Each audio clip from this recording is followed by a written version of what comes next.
C'est la phase 1, intervention de Satan contre le peuple noir.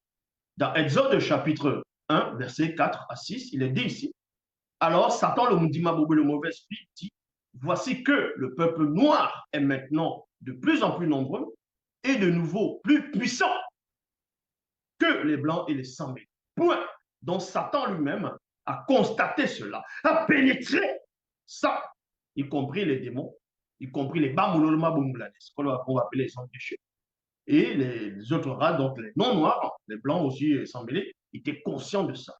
Maintenant, quand on dit ici, quand Satan lui-même remarque, dit, dévoile que le peuple noir est devenu de plus en plus nombreux et plus puissant. Mais cette puissance, ça, c'est par rapport. C'est par rapport non seulement à la connaissance, à la technologie, à, on va dire, l'épanouissement en toutes choses, bâtir, ainsi de suite. Donc, le peuple noir disposait des facultés dont on ne retrouve plus jusqu'à cette époque. À cette époque-là, en tout cas. Donc, ils pouvaient bâtir, la technologie savait se défendre, il y avait des armes qu'on ne retrouve pas ici. Ils connaissaient le mystère de l'énergie pure, le pouvoir atomique.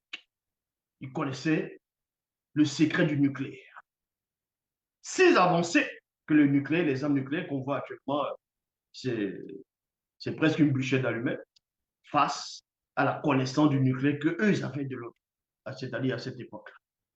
Et Satan était conscient de cela. Ça veut dire qu'en ce moment, les Noirs, sur toute la terre, dominaient les autres races. C'est pour ça que Satan dit ici, ils sont devenus non seulement de plus en plus nombreux, et de nouveau plus puissants. Quand on dit de nouveau, parce qu'à un moment donné, ils étaient d'abord plus puissants, il y a eu quelque chose qui s'est passé parce que à cause de la désobéissance de beaucoup de peuples, de beaucoup de peuples noirs. Moutat a extirpé, a retiré la protection, et les autres races ont un peu pris le dessus.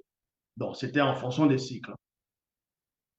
Et quand Satan va remarquer cela, ça ne l'arrange pas, il ne veut pas, parce qu'il déteste l'homme noir, il sait pourquoi. Donc, du coup, il va comploter contre le peuple noir pour que le peuple noir redevienne, c'est-à-dire sorte, ne soit plus la tête, afin que les autres races puissent dominer l'homme noir. Et c'est cette histoire qu'ils ont pris, les auteurs des Bibles classiques, c'est-à-dire les complotistes. Ils sont allés rédiger, comme dans les habitudes, ils ont mis ça dans les canons, dans ce qu'ils vont appeler la Torah, ou d'autres diront l'Ancien Testament.